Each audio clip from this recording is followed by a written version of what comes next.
Good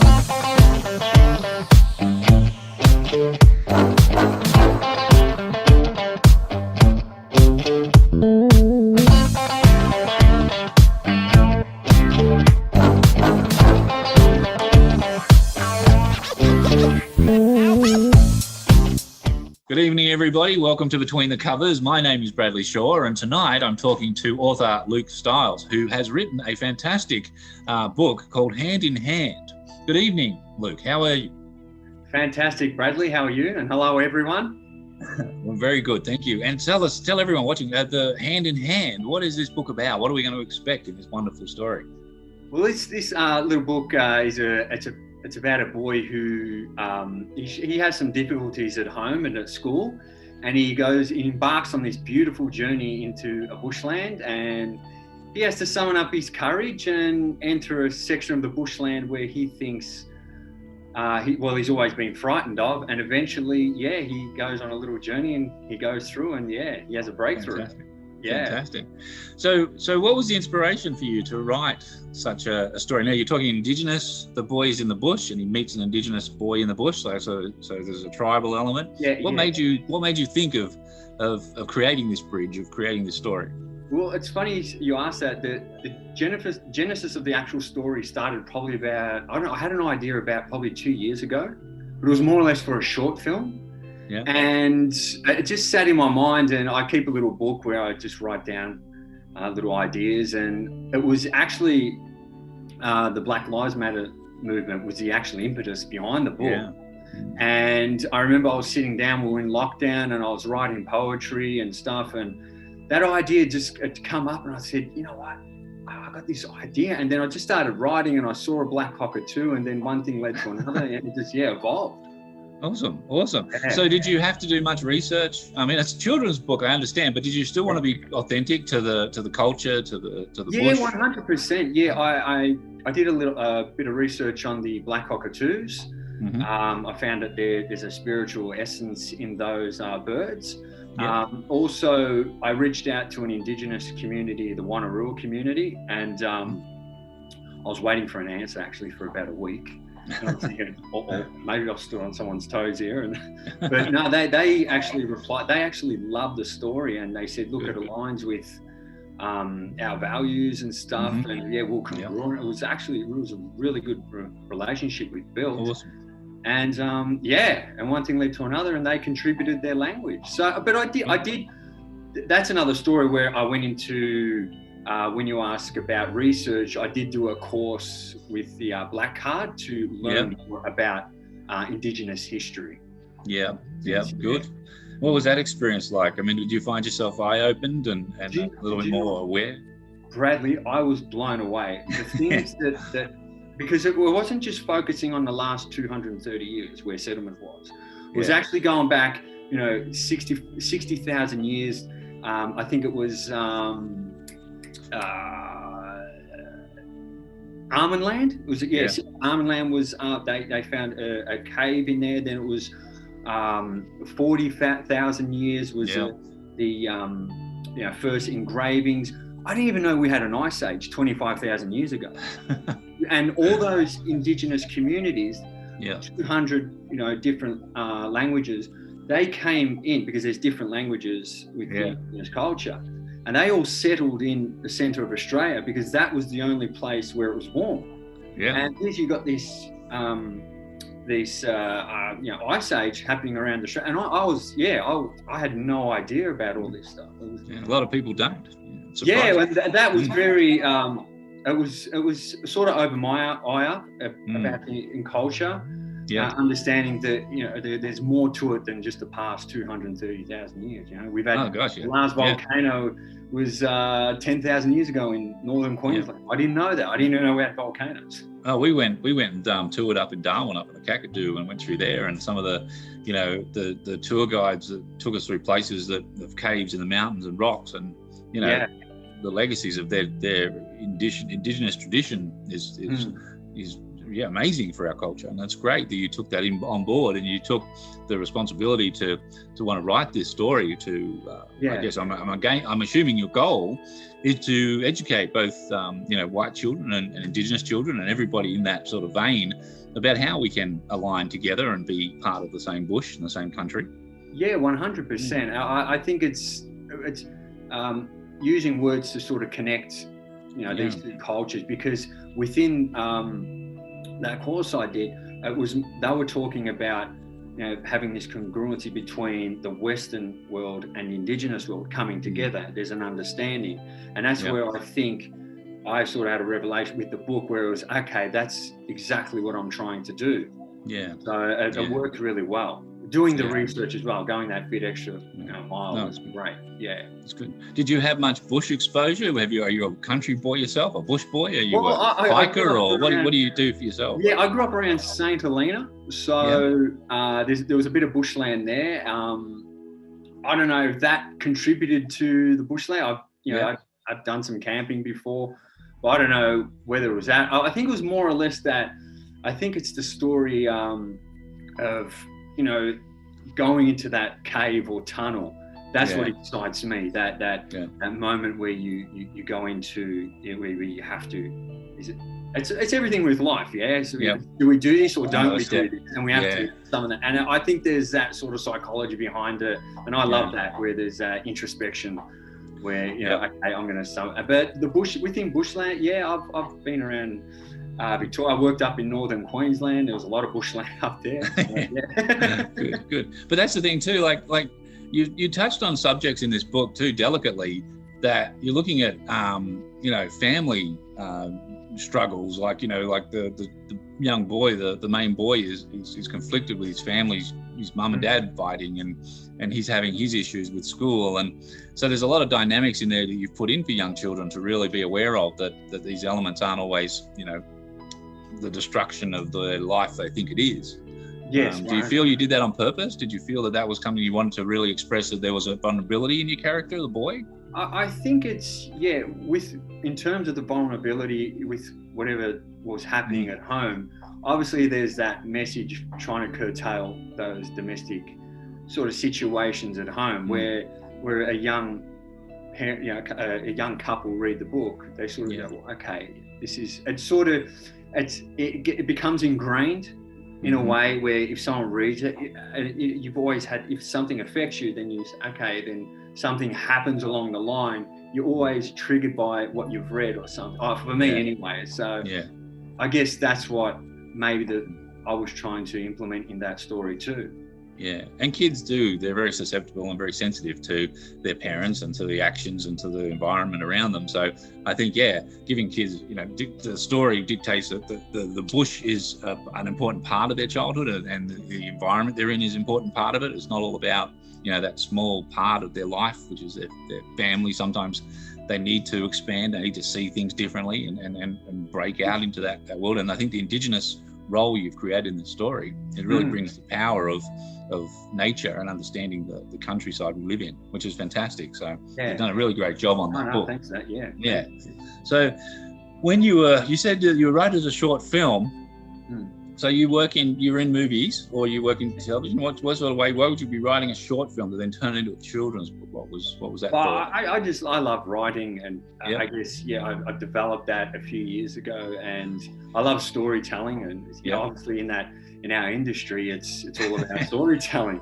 I've probably read maybe 600 plays, 700 plays within the past 6 years. Wow. Probably 200, 300 screenplays.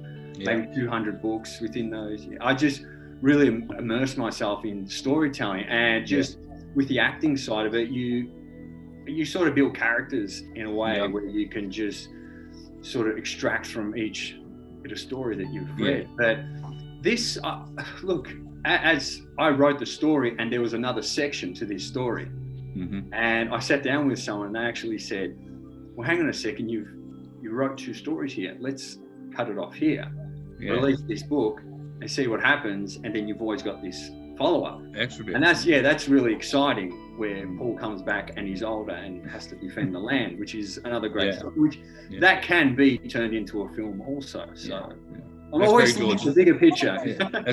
That's very George Lucas of you, by the way. Yeah, I think it's the Joseph Campbell, the hero of 1,000 faces coming through me. Too much Joseph Campbell.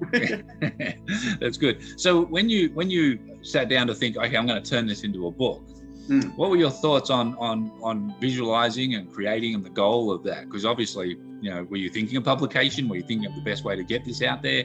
What was your steps in the process for you?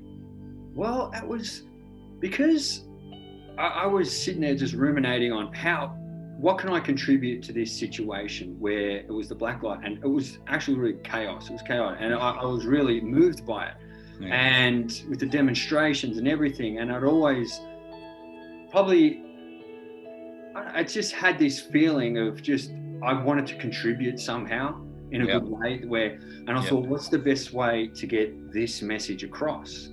And it's obviously, I was through children. I thought maybe I'll turn this into a children's book. It popped into my head. And well, it's a good place. Because children are the world, the future. They're the next step. Exactly. If they can understand the messages first, then that makes it easier later to educate them as well. Exactly. That's really good. So with that, you've taken this on board now. Is this a goal of yours to continue being a children's book writer? As you said, if this is successful, what's the next steps for you? Well, I just...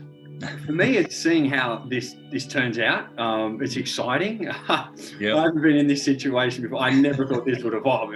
For me to write a children's book, oh my goodness, no way. Yeah. But it come about, and look, if everything works out well, we could. There's always. I've already started brainstorming other ideas and other stories to involve, and I guess I can keep moving down that path. It's exciting, and I've had a few people read it. And they've actually been, they're quite surprised. I go, wow. So that's my next question. Have you had people review it? Have you had family, friends? Are they supporting you? Well, a lot of people have said that they haven't sort of come across this type of book, as in just in general, where two cultures come together, which is very exciting for me. And in this way as well. Yes, exactly, in this way. And the feedback has been great. I had one of my friends, she had shed a tear.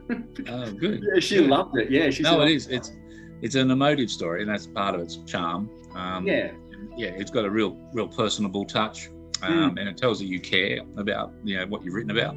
And we've tried to encapsulate that in the artistry, the illustration, making sure that picture is brought to life as well. So it's a really beautiful book.